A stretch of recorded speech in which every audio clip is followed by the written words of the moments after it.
The storm came down from the mountains like a curse. Wind howled through the valleys of Asturias, tearing through the cypress trees that bordered the Maravilla estate.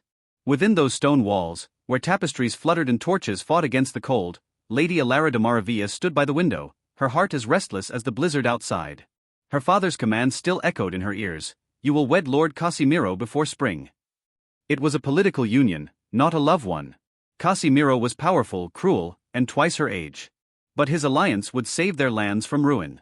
Ilara pressed her hand against the frosted glass. She had always imagined love as something soft, something that bloomed slowly in secret gardens.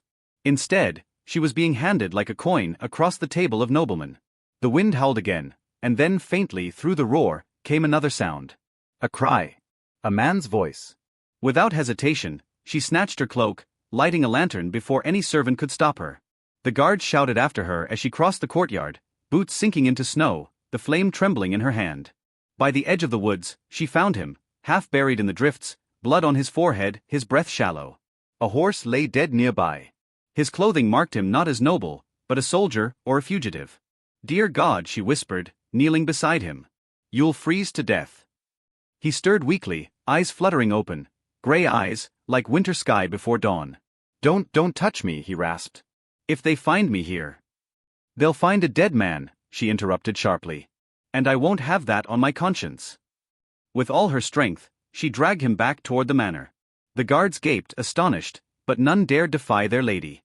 "Send for hot water," she commanded. "And a healer now." When he woke the next morning, he was lying in her chamber, bandaged and covered in furs. She was seated by the fire, reading softly from a book. When she saw him stir, her expression softened. "You're safe," she said. "You were half dead in the snow." His gaze darted around. "Where am I?" "In Maravilla Manor." "I am Alara." He hesitated before answering. "My name is Tomas. I shouldn't be here." "You would rather have died outside?" she countered. He looked at her then, really looked. The golden firelight framed her face, her auburn hair gleaming like flame. Something unspoken flickered between them. Days passed. He was supposed to leave once he recovered. But the storm raged on, trapping everyone inside the manor. And so, each day, Ilara brought him food or read to him, or simply sat in silence by the fire while the wind screamed outside. And somehow, between the falling snow and the rising tension, something began to thaw. One evening, she caught him by the hearth, tracing the cracks in the old stone walls. "You've been in battle," she said softly. "Your hands, they bear scars." "I was a soldier once," Tomas admitted.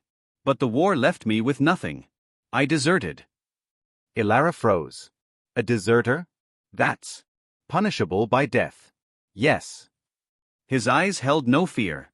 "Now you understand why I shouldn't be here." Her breath caught. If her father found out she had harbored a deserter.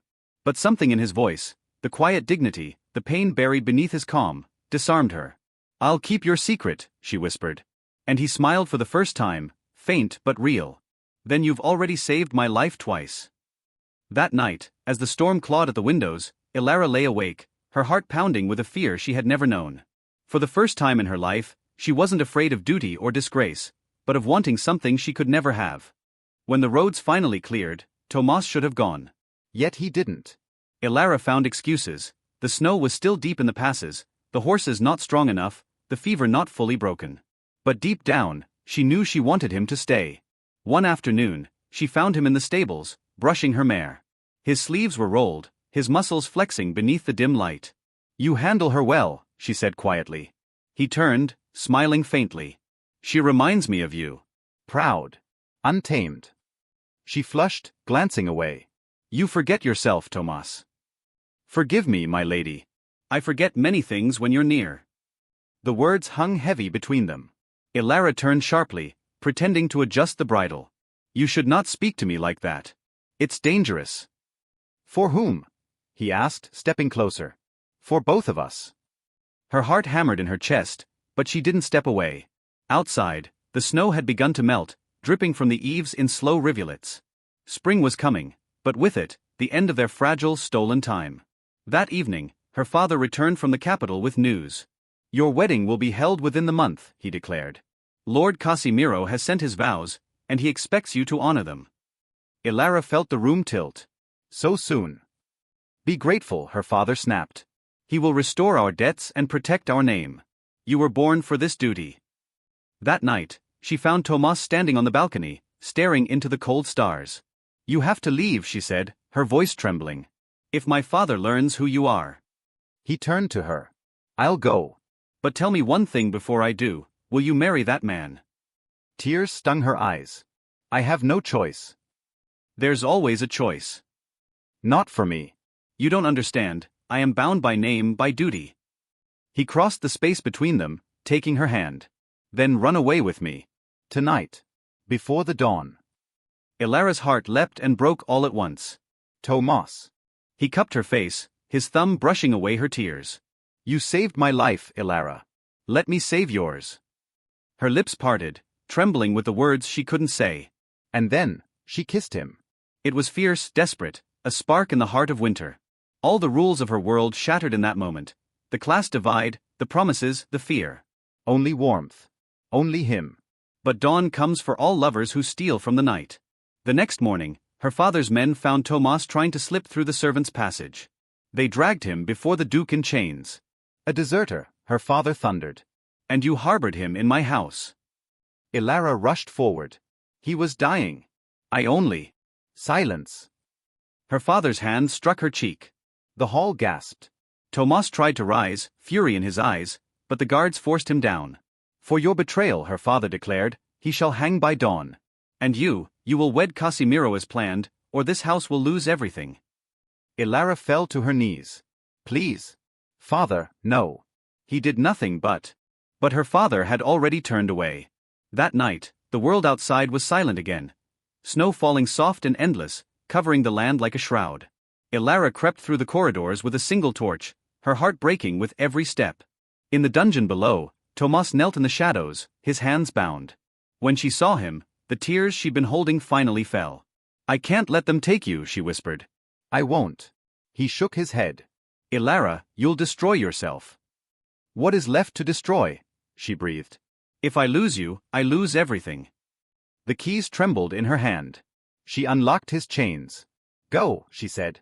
Before they wake. He rose slowly, eyes searching hers. Come with me. I can't. Yes, you can. He cupped her face, his voice raw.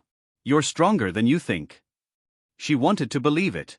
But behind her, the bells began to toll, the alarm. They ran. Through corridors, past the kitchens, out into the storm that had returned with savage force. By the gates, soldiers appeared, shouting her name. Tomas turned, drawing the sword from one of them, his movements quick, practiced. Go, he shouted.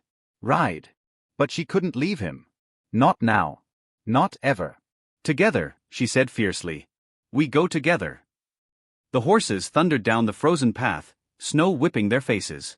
Behind them, the manor glowed with torches and fury.